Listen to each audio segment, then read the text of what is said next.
Podcast.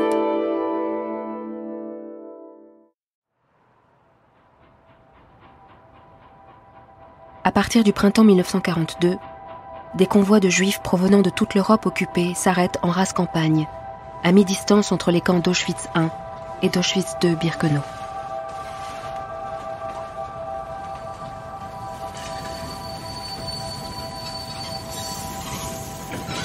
À la descente des trains, les familles sont séparées. La majorité des Juifs va être gazée dès son arrivée. La minorité sélectionnée pour le travail va se rendre à pied, soit à Auschwitz I, soit dans le plus grand camp de concentration nazi, Auschwitz II-Birkenau. On arrive dans la nuit. Marceline Loridan-Ivens. Le train s'arrête, on attend. Pendant des heures, on attend. On essaie de regarder les uns après les autres à la lucarne en grimpant. Vous savez, il y a des petites lucarnes avec des barres. Et moi, je vois au loin, c'est vraiment une môme, hein. Je vois au loin des gens tous habillés pareil. Oh, j'ai dit très fort, oh, dis donc, on aura des costumes ici, puis on a tous des foulards rouges. Vous vous rendez compte ? Auschwitz, des survivants racontent. Un podcast de 5 épisodes produit par l'INA. D'après la série documentaire de Catherine Bernstein, coproduite par Cuivre, l'INA et JPL Film, diffusée sur France 2. Deuxième épisode, la déportation. Donc 3 jours et 3 nuits plus tard, vous arrivez à Auschwitz. Est-ce que vous vous souvenez de votre première vision en sortant du wagon ? Oui. André Kahn. Quand on a ouvert ce wagon, j'ai entendu pas crier, gueuler en allemand, et j'ai vu des bergers allemands. Et là, je crois que dans ma tête de gamin, j'ai l'impression que ma vie, elle allait basculer. Léon Ziegel. Parce que sur le quai se trouvaient les SS, les matraques, les crosses de fusil tournées vers nous, les chiens donc, qui étaient dressés pour nous mordre, et dans les cris épouvantables, les injures en allemand. C'était la première fois que j'entendais l'allemand, mais ça m'est resté. J'avais l'impression que même l'air était devenu irrespirable, qu'on était vraiment en enfer. Il y a une multitude de projecteurs pour éclairer ce convoi qui s'est arrêté sur ses rails, pas dans une gare, en pleine campagne. Léon Lehrer. Tout autour, c'est blanc. La neige tombe.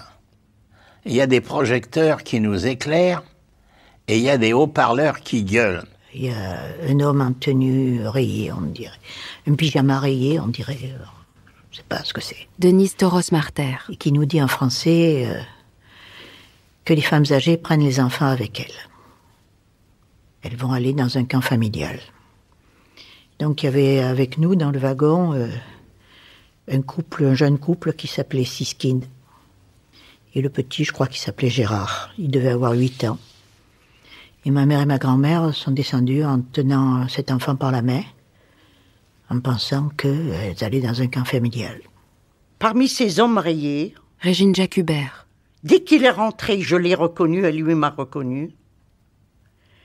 C'était un homme qui était de Lunéville, qui était dans le même camp de la Lande que mes parents, qui est parti en déportation avec mes parents. Et cet homme vient vers moi et me dit tout doucement en yiddish, « Éloigne-toi des vieux et des enfants. » Los, schnell, faut sortir à toute vitesse des wagons. Claude Zlodziski. Et on vous met en vrac, faut pas toucher aux vêtements, faut pas toucher aux valises, faut tout laisser dans le wagon, et il explique qu'on ne doit rien toucher, mais qu'on doit sortir vite. Et là, en sortant, je sais pas comment je suis sorti. Vraiment, je sais qu'une chose, que je me suis retrouvé tout seul, sans mes parents, sans mes frères et sans ma sœur, tout seul, je n'ai pas compris comment je me suis trouvé sur le quai. Et encore maintenant, je comprends pas.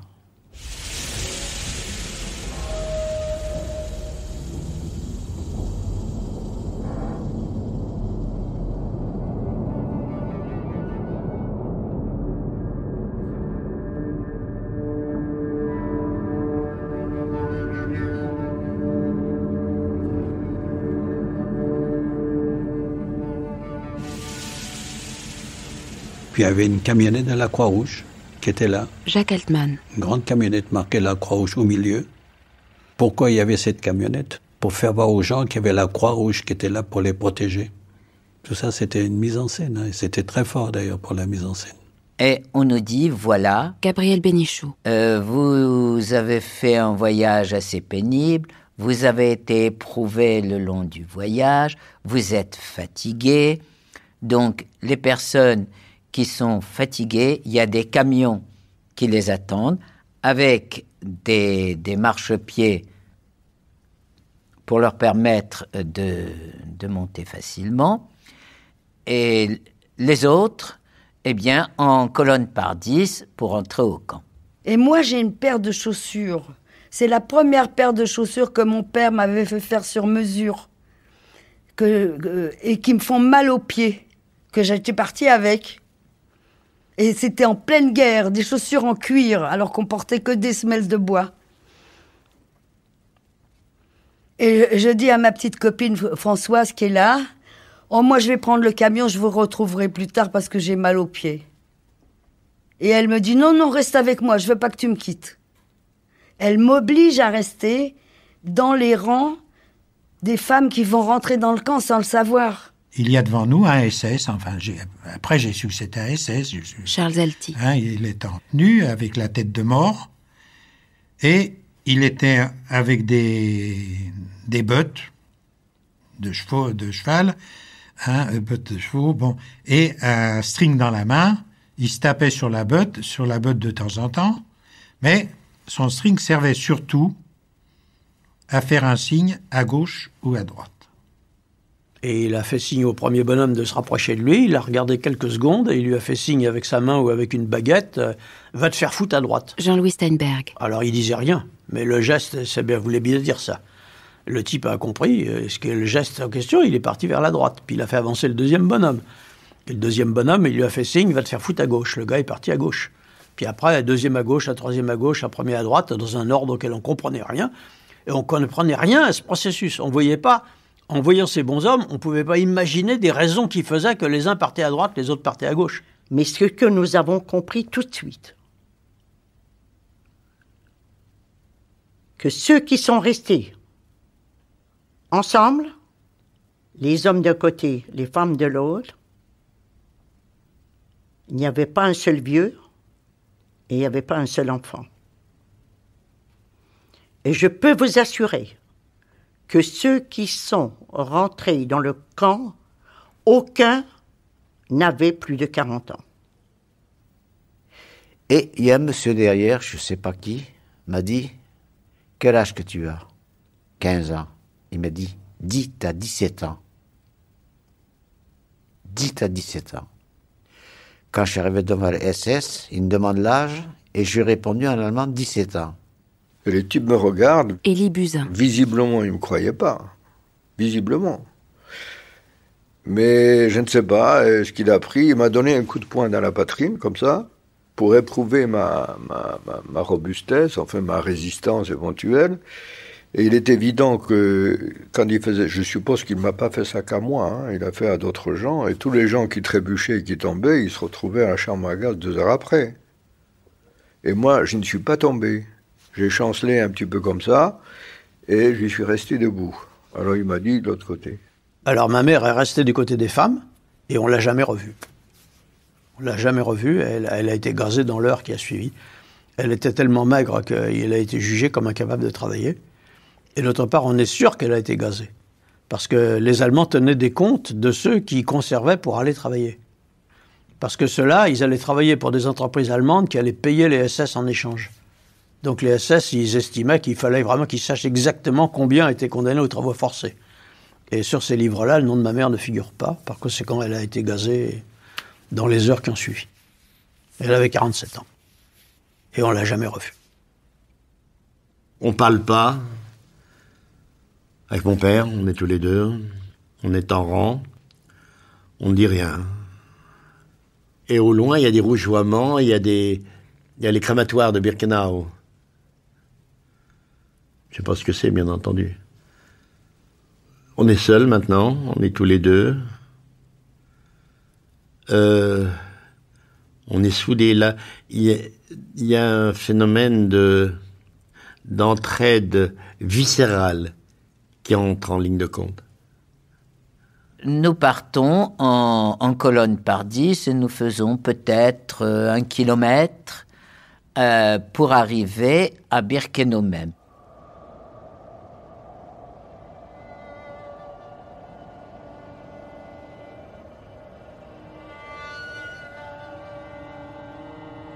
Et on rentre dans un camp où il y a des cheminées, pas qui fument, mais qui flambent. Et une odeur âcre, une odeur de chair brûlée. C'est peut-être ignoble de dire ça, mais nous qui avons faim et qui sentons cette viande grillée, on se dit « Ah, on fait de la viande grillée ». Et on ne sait pas que ce sont nos familles qui sont en train de brûler.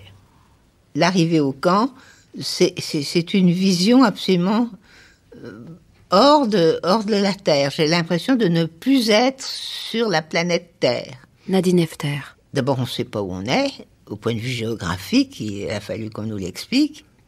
Ensuite, c'est une vision de femmes qui courent dans tous les sens. Personne ne marche, tout le monde court. Et elles sont vêtues de sacs. Ensuite, les lieux mêmes. Paul Schaffer. C'est-à-dire les terrains de Birkenau qui étaient marécageux, qui étaient épouvantables, et tout cela dégageait une odeur. Il est certainement également ce qui a dû jouer un rôle certainement important, c'est que nous étions en plein hiver, en novembre, donc un ciel gris et bas, et qui ajoutait encore à cette atmosphère, si je puis dire, dantesque. On peut s'exprimer ainsi, c'est-à-dire cette impression de fin du monde, de fin de l'existence. Il faut comprendre la disposition des camps à Birkenau. Pendant le temps que j'ai passé à Birkenau, je n'ai jamais vu ni l'entrée ni la sortie du camp. C'était un labyrinthe. Les nouveaux détenus entrent dans le plus grand camp de concentration nazi. Auschwitz II-Birkenau sera dans sa forme finale composée de plus de 300 baraques, réparties dans une dizaine de camps distincts.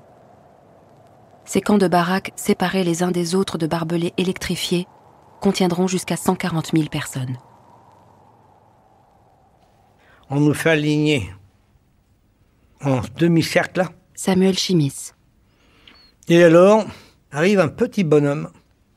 Moi, je suis pas grand, mais lui m'arrivait là.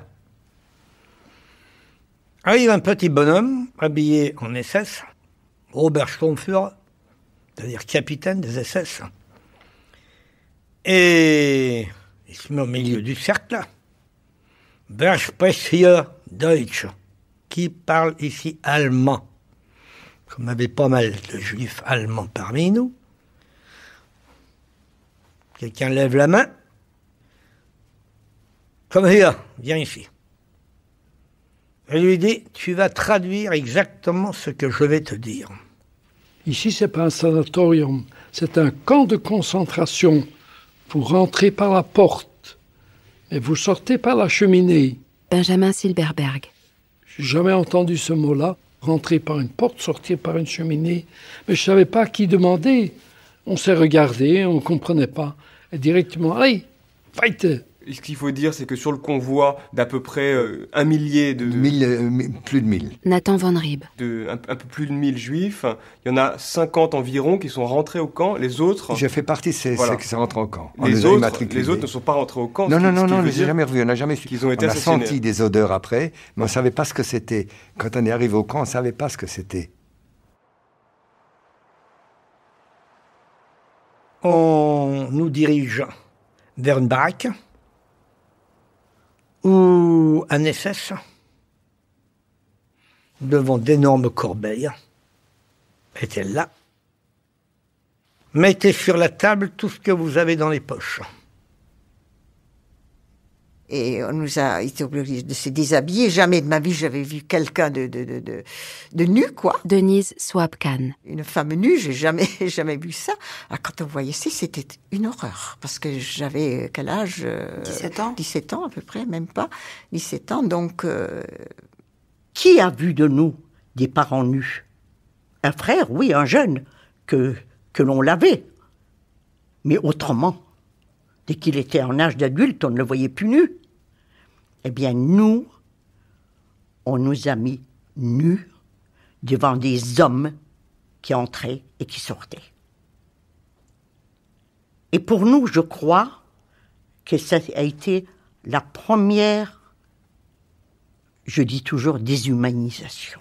Là, vous n'avez pas le temps d'avoir la moindre réaction. Paul Schittelmann. 2 individus vous prennent par les bras et le troisième vous passe une tondeuse sur les cheveux, descend le long du corps, nettoie le pubis de tous ses poils et éventuellement descend jusqu'au doigt de pied si par malheur il y avait un poil sur les orteils. Il faut promptement se retourner et la tondeuse fouille l'intérieur de votre individu pour enlever les quelques poils qui éventuellement pourraient aussi se trouver dans votre fessier. Donc nous sommes tendus par des déportés en costume rayé. C'est la première fois que nous voyons les rayés, bien sûr. Et, chose surprenante pour nous, ils parlent français. Et donc, on est un petit peu rassurés, on les entend parler français. Et puis voilà qu'ils nous disent « Mais vous ne savez pas où vous êtes arrivés, vous ne savez pas où vous êtes tombés. Ici, c'est l'horreur, c'est l'enfer. Vous n'allez pas tenir plus de 15 jours, c'est un maximum. C'est pas possible, tout le monde meurt, il n'y a rien à faire, etc. » Et donc, dans cette atmosphère d'éclairs, de tonnerre, et par la fenêtre, chaque fois qu'il y avait un éclair, on voyait à travers les barbelés et les espèces de baraques au milieu des barbelés, c'était dantesque. Et comme j'étais rasée, ma belle-sœur et moi, on avait une crise de rire. Solange Najman. C'était on ne pouvait pas s'arrêter de rire. On reconnaissait pas nos amis. Et ma mère, elle disait tout le temps, écoute, vous êtes folle, mais on vous prendra pour les folles, on va vous fusiller, et c'est tout. Plus elle parlait, plus on rit. On a ri, mais c'était les rires terribles. On ne pouvait pas s'arrêter de rire. Et après, on a pleuré. Bien sûr, la question, pourquoi ? Et le pourquoi, on le comprend très vite. Quand on commence à nous badigeonner avec des trucs qui piquent, il n'y a pas besoin d'être grand clair pour savoir que c'est une désinfection et qu'en fait, on veut éviter les maladies, les poux, etc. Et c'est tous des prisonniers qui ont fait ça. Des prisonniers. Anita Lasker-Wallfisch. Et on se parlait naturellement. Ils voulaient savoir ce qui se passe dehors. Eux, ils ne savaient pas que j'étais en prison si longtemps. Je ne savais pas vraiment ce qui se passe dehors. Est-ce que je crois que la guerre va finir bientôt, etc. On a toujours essayé d'entendre quelque chose de positif. Et puis, en conversation, elle me demande comment tu t'appelles, et d'où tu viens, et qu'est-ce que tu fais, qu'est-ce que tu as fait avant. Et je lui dis que je joue le violoncelle. C'est vraiment une réponse... même en ce moment-là, je me rappelle, c'est tout à fait idiot de parler d'un violoncelle ici, à Auschwitz. Et alors là... Elle me dit, mais c'est formidable. Tu vas être sauvé. Mets-toi de côté. J'étais tout nu, numéro sur le bras, sans cheveux. Et on me dit que c'est formidable que je joue le violoncelle. Alors, on ne peut pas s'imaginer une situation plus ridicule que celle-là. Alors, ce qui s'est passé, comme on le sait maintenant, il y a un orchestre là. Et elle est allée chercher la femme qui dirigeait cet orchestre. Et cette femme son nom était Alma Rosé. Elle était la nièce de Gustav Mahler. Moi, je savais ça. Je parle souvent de ça maintenant dans les écoles. Naturellement, les jeunes ne savent pas qui est Gustav Mahler, mais je savais très bien que c'est une femme assez connue. Elle était absolument ravie que je joue le violoncelle parce que cet orchestre était juste en train de se développer. Il n'avait pas d'instrument qui jouait des notes basses. Alors elle était ravie que j'étais là. J'étais accueilli. Elle est venue vous voir et vous étiez toujours nus? Toujours nus. On avait cette conversation ridicule. Comment je m'appelle? Où est-ce que j'ai étudié? Qu'est-ce que tu as étudié? Vous savez, on ne peut pas s'imaginer une situation plus ridicule que celle-là. Tout ça se passe à Birkenau.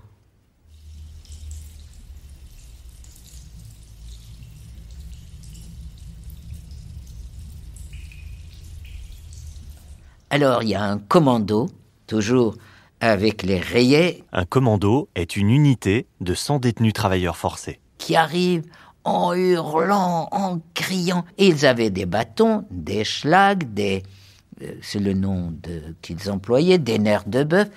Et ils frappaient, et puis ils criaient et on ne comprenait rien. Et quand on a vu que la troupe se dirigeait vers la sortie, nous avons suivi la sortie. On nous a collés en file indienne et on est passé à côté d'un énorme tas de vêtements de déportés, des pyjamas. Alors il a fallu s'habiller avec ça. On était tout nus, on sortait de la douche. On était même mouillés, puisqu'il n'y avait pas de serviette. Alors on a pris des pantalons, des vestes, des chemises, puis avec moi des chemises. Au petit bonheur la chance. On ne pouvait pas regarder comme ça, a priori, quelle taille ils avaient. Alors on s'est débrouillé, on a échangé comme on a pu, etc. Il n'y avait pas de ceinture et pas de corde pour tenir les pantalons, alors on tenait à la main.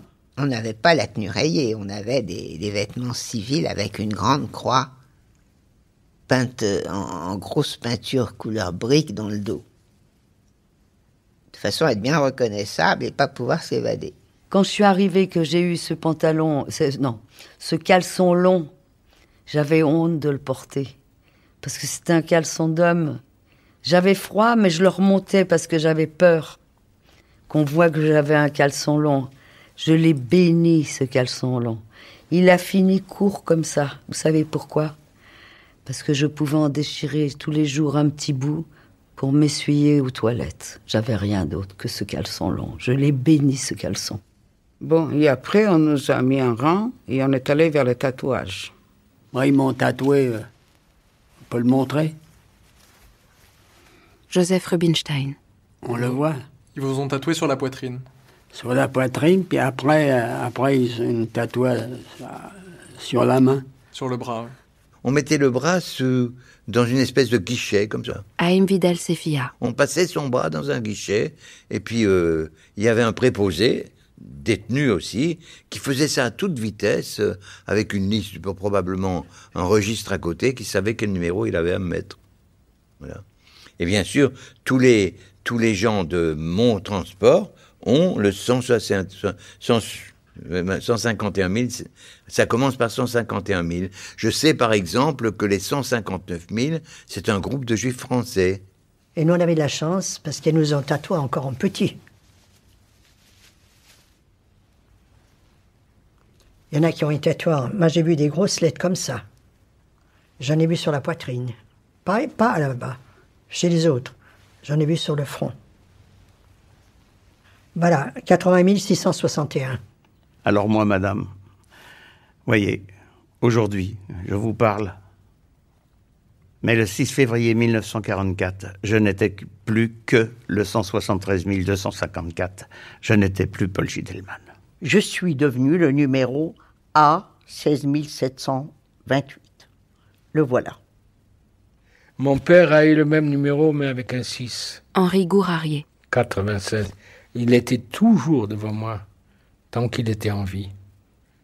Toujours devant moi, toujours à me protéger. 164, 464. Je le connais mieux en allemand qu'en français. 176 464, voilà. Parce qu'il fallait qu'on le sache en allemand, hein. Si on vous appelait et que vous répondiez pas, vous étiez battu à mort, hein. 119 625. Ah, 16 878, point par point. C'était d'ailleurs pas douloureux, c'était pas dramatique. Ça vous a rien fait d'être tatoué? Ah si, c'était une humiliation effroyable, parce que je savais que dans les abattoirs de la région parisienne, on tatouait les cadavres des bœufs avant de les livrer au boucher.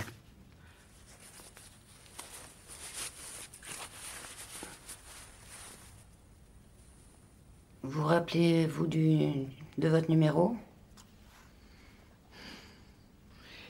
Il n'est pas seulement gravé sur mon bras, il est gravé dans ma tête. C'est le numéro 160 610. C'est un numéro, on ne peut pas l'oublier. Et je ne pourrai pas jusqu'à la fin de mes jours, je n'oublierai ce numéro.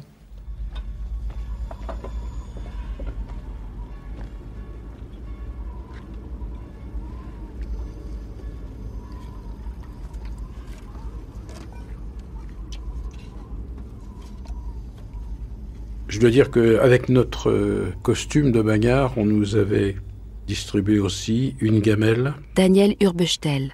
Et on a vite compris que la gamelle était pour nous représentait une grande valeur. C'était dans la gamelle, c'était la gamelle qui réceptionnait la soupe qu'on nous distribuait le midi, et c'était notre richesse. On ne quittait jamais cette gamelle qu'on attachait avec un bout de ficelle, un fil de fer au pantalon. Et c'est sûr que ça nous donnait une allure bizarre qui explique qu'en partie, déjà, on ne ressemblait plus vraiment à des êtres humains. On ressemblait à de tristes choses. La soupe est servie dans des gamelles qui sont rondes, qui n'ont pas de fond, et donc qui sont rondes et qui sont assez grandes et qui contiennent 2 litres. On appelle ça miski en polonais et schissel en allemand. Et on nous sert là-dedans 1 litre de soupe. Et puis on boit cette soupe, et puis on se force, on boit, et puis arrivé aux 3/4, on n'en pouvait plus. Et il y a mon beau-frère qui me dit, au moins ici, on ne crèvera pas de faim. Et à côté, il y avait un déporté qui nous dit, vous finissez pas votre soupe? On lui dit non. Il s'est précipité, il a fini, et avec l'index fléchi, et le pouce qui poussait, il a essuyé tout le fond de la gamelle et il a tout léché. Et mon beau-frère qui me dit, tu vois, hein, le morphalou, combien il lèche avec ses doigts, etc. Et quelques jours après, les gestes du morphalou nous sont devenus familiers.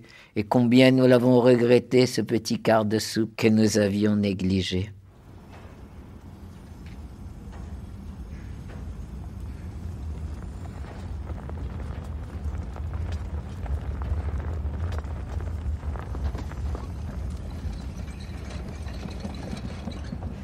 On voyait défiler tous les commandos qui allaient travailler. Odette Spingarn. Et je me souviens de quelqu'un à côté de moi qui disait « Mais ce sont des morts vivants !» C'était toutes des filles jeunes, raves, des yeux qui n'avaient pas de regard, un visage blanc, fermé. Et tout le monde marchait, tout le monde allait travailler, 5 par 5. Et ça n'en finissait plus. On se disait « Mais combien il y a de gens dans ce camp ?» Mais on ne pouvait pas imaginer combien on était, mais ça devait être énorme. Nous entrons dans un camp, c'est le camp de quarantaine. Nous entrons et on rentre dans une baraque. C'était des blocs où on était 800 à 1000 dedans, dans chaque bloc. Hein, ils étaient remplis. Et quand il restait de la place, ils les remplissaient avec le transport suivant. Il y avait 2 petits fours à chaque extrémité et au milieu, ça faisait, si l'on veut dire, un chauffage central. Et tout autour, il y avait les chalits. Et à l'entrée du bloc, il y avait 2 petites pièces qui étaient les appartements, si on peut dire, de la Blokova, de la chef de bloc, et de la Schreiberin, qui était la secrétaire du bloc, et qui avait droit, disons, à des traitements de faveur, Mais elles avaient tellement peur de les perdre qu'elles étaient encore plus âpres que les femmes SS pour nous punir et pour nous taper dessus. On dormait à 7 ou 8 sur chaque planche. Il y avait un tout petit peu de paille. Ceux qui dormaient en bas, c'était les plus malheureux. Ceux qui dormaient au milieu n'étaient pas très heureux parce qu'ils ont eu la diarrhée tous. Et entre les planches, ça coulait. Les excréments coulaient. Donc ceux qui étaient en dessous, ils prenaient tous sur la figure. Donc tout le monde évitait d'être au milieu ou en bas, ils voulaient tous être en haut. Moi je ne savais pas quand je suis arrivé. Je me suis couché, j'étais dans le milieu. Il va falloir mettre sur les vêtements, sur le veston et sur le pantalon, le numéro qu'on vous a mis sur le bras.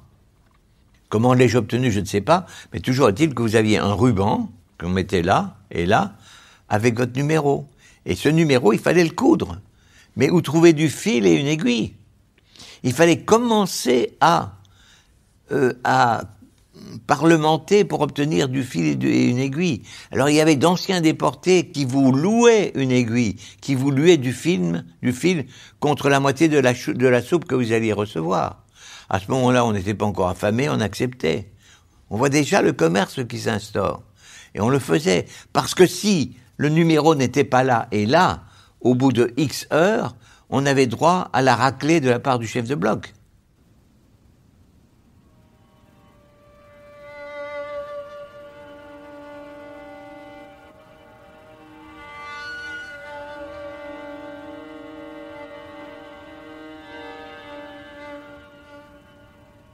J'ai fait une crise des larmes énorme. Friedka Robin. Parce qu'on était assis sur nos lits. Et puis je voyais toutes ces filles-là, avec les têtes rasées, dans un tel état. Et je me suis dit, chacune de ces filles, de ces femmes, a une maison, avec des lits, une vie confortable. Et j'ai fait une crise des larmes. J'ai pleuré, je ne sais pas pendant combien de temps. Et c'est là que j'ai réalisé. Mais jusqu'à là, c'était un peu...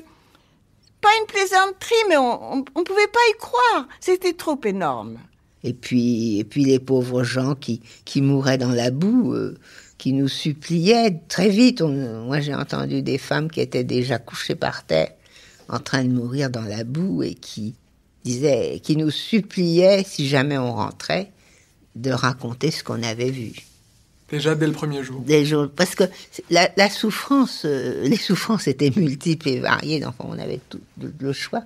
Mais une des grosses souffrances, c'est de penser qu'on mourrait tellement loin de chez soi, dans l'indifférence, et sans que personne ne sache ce qui vous arrivait. On avait l'impression d'être soustrait à la communauté humaine. On n'était plus dans la communauté humaine.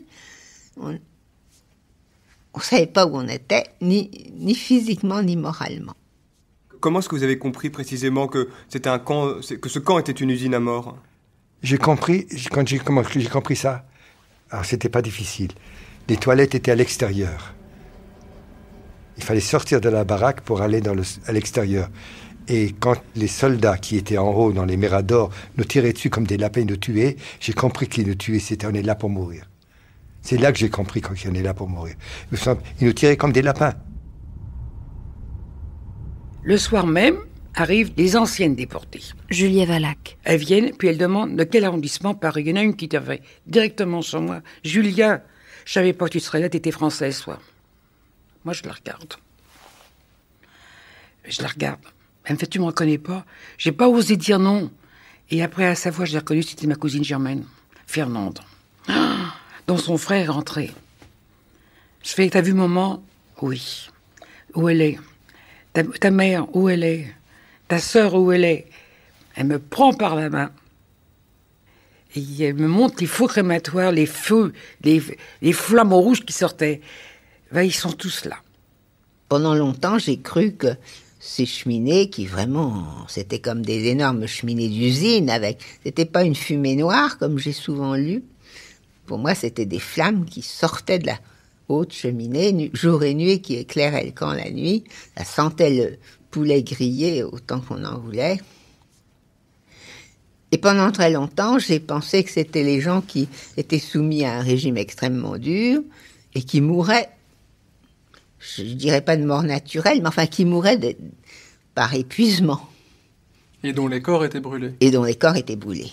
comme c'était le cas dans presque tous les camps de concentration, mais pas dans les camps d'extermination. J'ai cru ça très longtemps. Ça m'a sauvée, parce que si j'avais dû savoir la réalité... C'est-à-dire qu'il y avait des chambres à gaz. Qu'il y avait des chambres à gaz, que les gens que j'avais vus 1 heure avant étaient déjà en train de mourir, et puis qu'après le gaz, on les brûlait. Si j'avais pensé à ces gazages de masse, je ne crois pas que j'aurais survécu. À quel moment vous avez compris que c'était réel, le gazage? Au début, vous...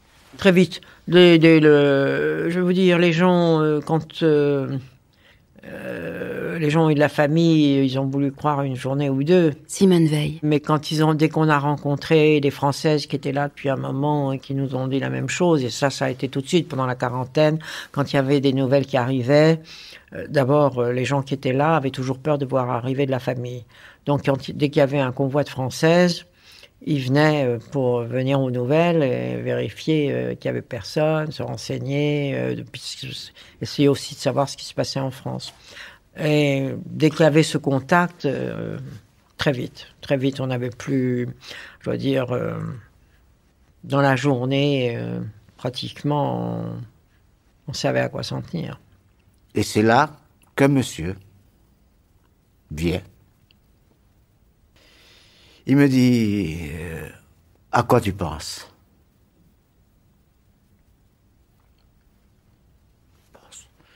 Je dis rien, il me dit si. Il me dit, je te vois triste. Je dis non, monsieur, je ne suis pas triste. Bon. Il a insisté. Il me dit, écoute, dis-moi ce que tu cherches. Et j'ai dit,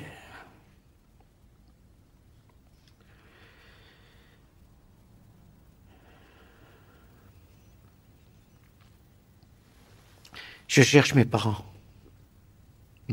mes frères, ma sœur. Il me dit, écoute, petit, est-ce que tu veux vivre? Je dis, oui, je veux vivre. Alors, écoute-moi bien. Tes parents, ils sont pas là. Je dis, non. T'es sûr? Je dis, oui, j'ai regardé, ils sont pas là. Il dit, écoute, tu vois là. Il dit, tu vois, t'as une cheminée là. Tes parents sont là. Alors, tu oublies ta famille. Tu vis pour toi. Il dit, si tu vas sortir, il n'y a que ça.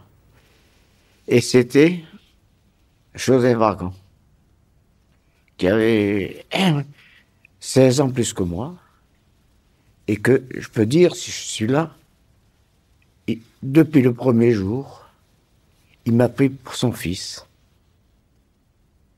Et alors, cette culpabilité qui vous envoie immédiatement, mais voilà, t'es pas allé avec eux, t'es pas resté avec eux, et c'est de ta faute, t'aurais dû faire tout le possible pour rester avec eux, parce que même s'ils sont morts, tu serais mort avec eux, tu aurais peut-être soulagé leur souffrance. C'est insupportable.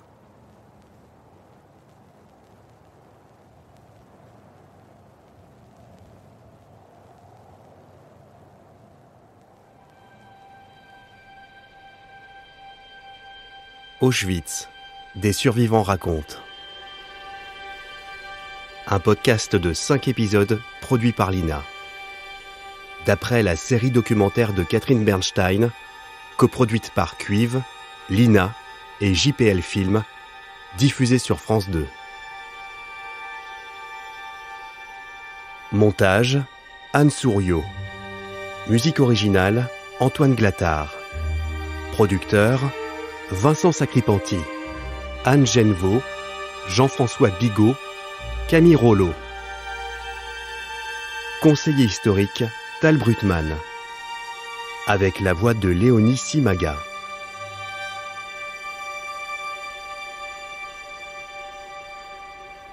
Les témoignages des rescapés d'Auschwitz-Birkenau ont été recueillis en 2005 et 2006 par Catherine Bernstein, Jean-Baptiste Perrotier et Antoine Wittkin, dans le cadre du projet Mémoire de la Shoah, une initiative de la Fondation pour la mémoire de la Shoah et de l'INA.